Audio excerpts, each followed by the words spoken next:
Centraremos ahora la atención en el proceso de discernimiento del liderazgo congregacional, del superior o superiora general y de su consejo que guiarán al instituto durante los próximos años según esté establecido en los textos constitucionales.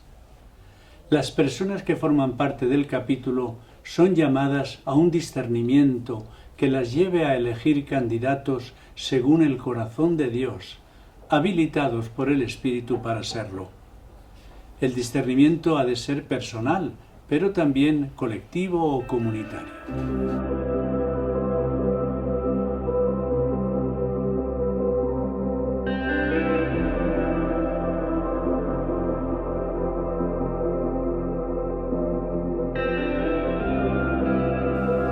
En primer lugar, el discernimiento personal y colaborativo en el espíritu hacia un cambio de paradigma.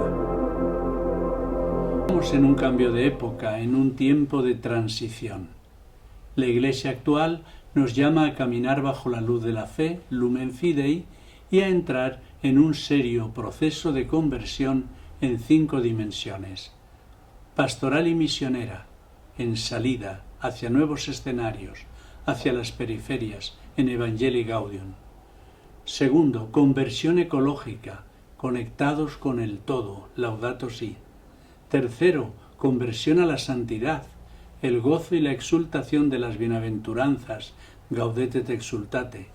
Cuarto, conversión a un nuevo paradigma de vida consagrada, como emerge de las cartas del año de la vida consagrada con sus 5 imperativos: alegraos, escrutad, contemplad, anunciad, para vino nuevo, odres nuevos.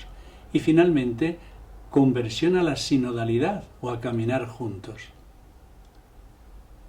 El Espíritu nos está concediendo una nueva forma de liderazgo pontificio que está llamado a generar también un peculiar estilo en los diferentes niveles de la Iglesia y también en nuestros institutos. Hoy es necesario descubrir cómo el Espíritu Santo actúa en el ministerio del liderazgo y qué personas son más dóciles al Espíritu y disponibles para ser cómplices del Espíritu. Por eso nos preguntamos, ¿cuál deberá ser el perfil del próximo gobierno general, del próximo liderazgo de la congregación, en conformidad con nuestro carisma, las llamadas de la Iglesia y los signos del Espíritu en nuestro tiempo? ¿A quién y a quiénes elegir? Puesta en este trance, la comunidad capitular se configura como una comunidad en discernimiento espiritual. Dedica a ese discernimiento el tiempo que sea necesario y suplica la gracia de la sabiduría de Dios, que no se confunde con la sabiduría de los hombres. Renuncia a una división interna entre mayorías y minorías, porque se empeña en buscar un fuerte consenso en el espíritu, aunque ello ralentice el proceso. Y así la comunidad en discernimiento se abrirá a las sorpresas de Dios. 2 textos bíblicos para la lección divina personal y comunitaria. Hay 2 textos bíblicos que pueden conducir este momento de discernimiento: la carta a los Romanos capítulo 12 y el Evangelio de Juan capítulo 9. Transformados para discernir, Romanos 12. Recordemos las palabras de Pablo a la comunidad de Roma, a una comunidad. No os conforméis a la forma de pensar del mundo, sino transformaos por medio de la renovación de vuestra mente, para que sepáis discernir cuál es la voluntad de Dios, lo bueno, lo que le agrada, lo perfecto. Por lo tanto, para saber discernir la voluntad de Dios, Pablo recomienda transformación o metamorfosis de la mente. Segundo, abandono de la mentalidad mundana, del esquema mundano. Tercero, transformación que sólo puede realizar el Espíritu Santo derramado en nuestros corazones, o acoger la sabiduría de Dios en nosotros. Por consiguiente, no habrá discernimiento sin transformación. No hemos de entrar en esta fase del discernimiento con decisiones ya tomadas previamente. Dejemos que maduren, que sean transformadas por el fuego del Espíritu. Una asamblea capitular es cuerpo de Cristo, que renunciando a la mundanidad, se deja transformar por el Espíritu para que todos juntos puedan discernir cuál es la voluntad de Dios sobre el próximo liderazgo del instituto.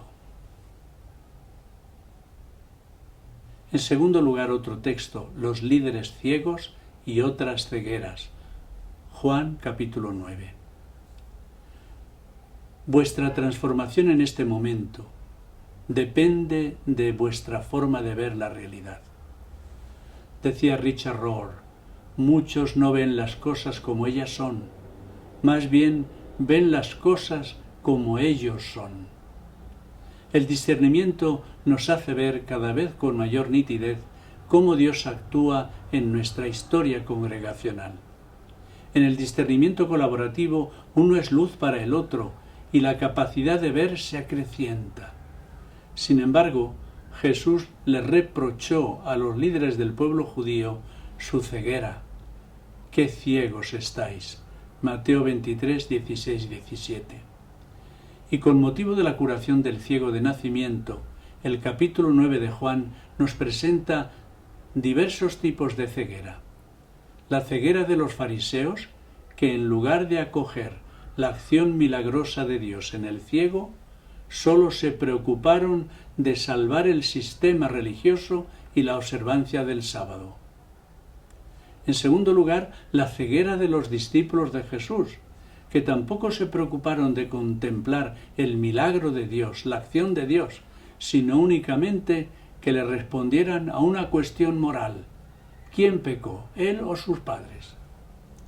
En tercer lugar, la ceguera de los padres del ciego, que sintieron mucho temor ante las autoridades y por miedo eludieron dar testimonio de la obra que Dios había realizado en su hijo, ciego de nacimiento. Solo el ciego de nacimiento experimentó una doble transformación. Desde la ceguera física pasó a la visión física y desde la ceguera espiritual a la visión espiritual. Su visión se agudizaba en la medida en que iba identificando a Jesús. Primero, Jesús le aparecía como un hombre, después le apareció como un profeta, finalmente se le apareció como un hombre de Dios, y lo último fue confesar: Señor, yo creo, ante el Jesús que se le acababa de presentar como el Hijo del Hombre, y el ciego lo adoró. Esta visión nueva le acarreó la expulsión del sistema religioso, porque quienes pensaban que veían estaban ciegos. El discernimiento comienza allí donde nos hacemos conscientes de nuestra ceguera y cuando suplicamos: Señor, que vea. Y esto hay que repetirlo muchas veces durante el capítulo: Señor, que vea. Es aquí donde quiere situarse en este momento, en el momento de la elección de los líderes, vuestro capítulo. Señor, que veamos. No se puede pasar a la toma de decisiones sin una transformación personal. No hay atajo. Ante todo, la transformación para superar la ceguera. Transformación para el discernimiento.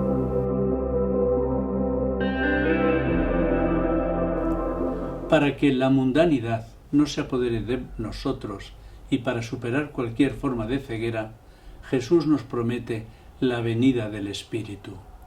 No os dejaré huérfanos. Y también podría haber dicho: no os dejaré ciegos. El Espíritu nos introduce en la intimidad de Dios, nos lleva a la verdad completa. Somos cuerpo de Cristo y el Señor resucitado quiere dirigirnos de esta manera, por medio de su Espíritu. Abramos los corazones al derramamiento del Espíritu a través del amor. ¿Espacios para la transformación? ¿Cuáles son los espacios para la transformación posible? Buscad momentos de soledad y de silencio. Soledad para prestar a Dios únicamente vuestra total e indivisa atención. Interrumpid el ritmo de vuestro día en el capítulo.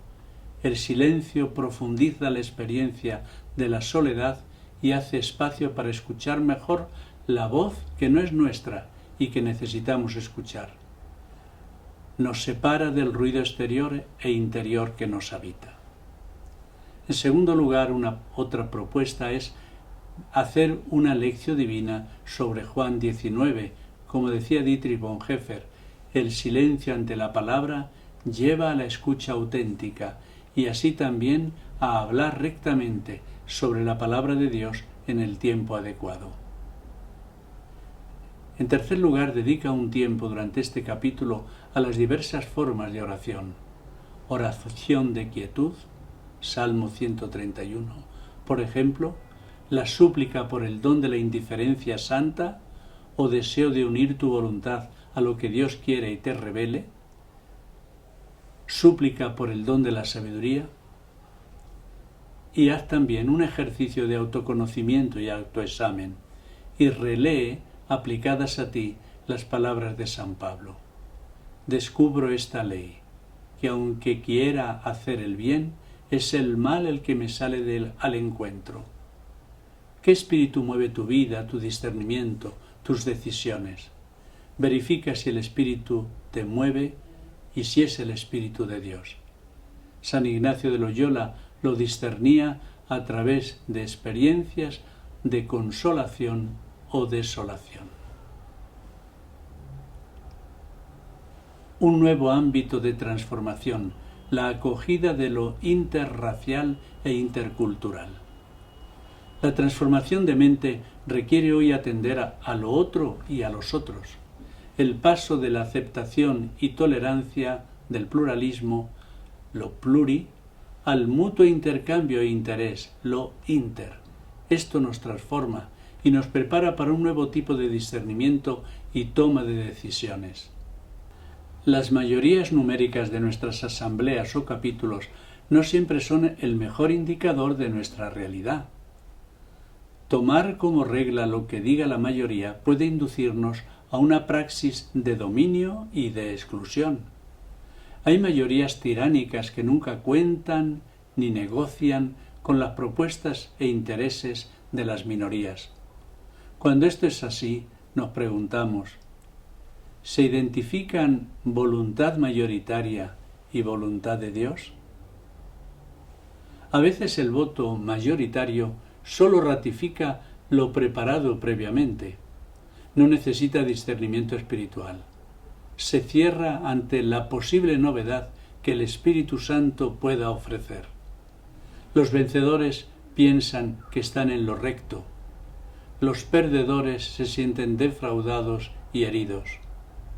Una vez más Jesús nos aconseja, los reyes de las naciones las dominan como señores absolutos y los que las oprimen se hacen llamar bienhechores. Pero no actuéis así vosotros, pues el mayor entre vosotros ha de ser como el más joven y el que gobierna como el que sirve. Respetad al máximo la humana diversidad que le ha sido concedida a vuestro instituto. Honrad y empoderad a las minorías. Superad la forma mundana de elegir y organizar las elecciones según criterios de intereses solo mayoritarios. Los momentos de solidaridad con el otro, con el diverso, el reconocimiento de la presencia del Espíritu Santo en el otro, enriquecerá sobre medida vuestro discernimiento y decisiones, porque el Espíritu es la fuente de nuestras respectivas diferencias. Rasgos de un líder espiritual para el siglo XXI. Os daré pastores según mi corazón, Jeremías 3:15. ¿Y quién podrá ser vuestro líder espiritual en este tiempo, un líder según el corazón de Dios? Permitidme una breve reflexión al respecto que sea como un comentario genérico a lo que tan sabiamente se nos suele pedir en nuestros textos constitucionales. Primero, un líder, una líder, servidor de la missio spiritus, de la misión del Espíritu, con la luz que recibe de Jesús y su palabra. Los líderes son, ante todo, servidores de la misión de Dios, colaboradores estrechos del Espíritu Santo. Recordemos el mensaje del Sínodo sobre la nueva evangelización. En la Iglesia, la conversión y la evangelización no tienen como primeros actores a nosotros, pobres hombres, decían los obispos, sino al mismo Espíritu del Señor. No somos nosotros quienes para conducir la obra de la evangelización, sino Dios, continuaban diciendo los obispos del Sínodo. Y sólo introduciéndonos en la iniciativa divina, implorándola, podemos nosotros también llegar a ser, con Él y en Él, evangelizadores. Extraído del mensaje del Sínodo sobre la nueva evangelización y la transmisión de la fe.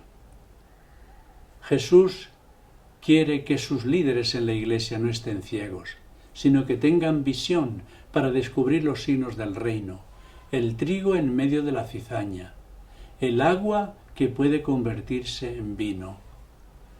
Saben participar en la actividad de Dios por medio de la oración y la acción. Y líderes que la celebren, que celebren la obra de Dios allí donde sólo aparentemente abunda el mal, porque donde abunda el mal, superabunda la gracia. El líder según el corazón de Dios es aquel que ayuda a leer la historia, no sólo desde lo que falta y va mal, sino sobre todo desde los progresos de la humanidad y las experiencias de gracia. Sólo cuando se evita la trampa de la infelicidad e inquietud mental, sólo entonces se pueden entender verdaderamente los problemas para después encontrar soluciones.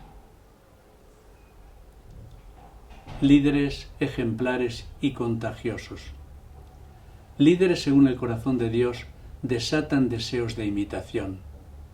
Neurobiólogos, educadores, psicólogos de la conducta nos dicen que la gente cambia a través de otra gente. El poder de sugestión que ejercemos los unos sobre los otros es grande. En nuestra cultura la gente atiende a todo aquello que ven los demás y especialmente las actitudes y conductas. La Iglesia es un extraordinario espacio para hacer aprender y contagiar la bondad, la transformación. Lo apreciamos en la ejemplaridad de nuestros papas y también de nuestros líderes congregacionales. La mirada del líder. Líderes según el corazón de Dios son aquellos que gozan de la gracia de una mirada nueva sobre la realidad. El Papa Francisco dice que en línea de un discernimiento evangélico es la mirada del discípulo misionero que se alimenta a la luz y con la fuerza del Espíritu Santo. Evangelii Gaudium número 50. Una mirada que no puede dejar de reconocer lo que siembra el Espíritu Santo. Evangelii Gaudium número 68. Lo que Dios derrama siempre en medio de la oscuridad, sin olvidar que donde abundó el pecado, sobreabundó la gracia. Evangelii Gaudium número 84. Y por eso la mirada es agradecida y contemplativa. La nueva evangelización nos pide tener hacia la realidad otra mirada, no la mirada impudorosamente enferma de curiosidad malsana, sino la mirada cercana para contemplar, conmoverse, detenerse ante el otro cuantas veces sea necesario. La mirada respetuosa y llena de compasión, pero que al mismo tiempo es una mirada sanadora, liberadora, que alienta a madurar. No es una mirada incrédula, negativa y desesperanzada, sin una mirada espiritual de profunda fe que reconoce lo que Dios mismo está haciendo. Vemos aquí la imagen de lo que es la mirada de un líder.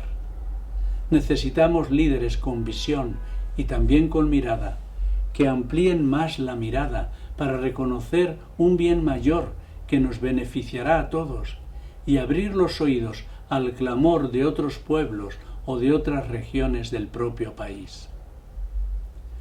Esa es la mirada del buen pastor, del prototipo y modelo de todo líder, que no busca juzgar, sino amar. En estos líderes se descubre la esperanza reflejada en su rostro. No quieren ser cómplices de la destrucción de la esperanza.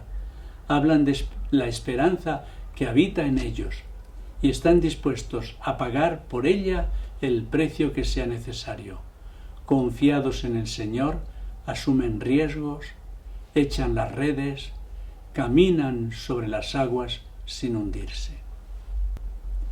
La elección del superior o superiora general con su equipo de liderazgo de consejeros forma parte del proyecto de Dios sobre este momento que está viviendo la Iglesia y cada uno de nuestros institutos. Es un momento que el Papa Francisco define como poner a toda la Iglesia y en ella a vuestro propio instituto en actitud de salida. Es una gracia que hemos de suplicar al Espíritu para que venga a renovar, a sacudir, a impulsar a la Iglesia en una audaz salida de sí misma para evangelizar a todos los pueblos. Cuando la vida consagrada no sale, se mundaniza y se asfixia. La sanación le llega cuando toma el gusto del aire puro del Espíritu Santo que nos libera de estar centrados en nosotros mismos, escondidos en una apariencia religiosa vacía de Dios. Y ahora quisiera finalmente decir algo sobre los consejeros, las consejeras. No se trata de tener representantes de la oposición en el liderazgo congregacional. No se trata de tener allá personas que solamente quieren servir a lo que llamaríamos hoy la distribución del poder a lo largo de todo el mundo y de todas las circunscripciones.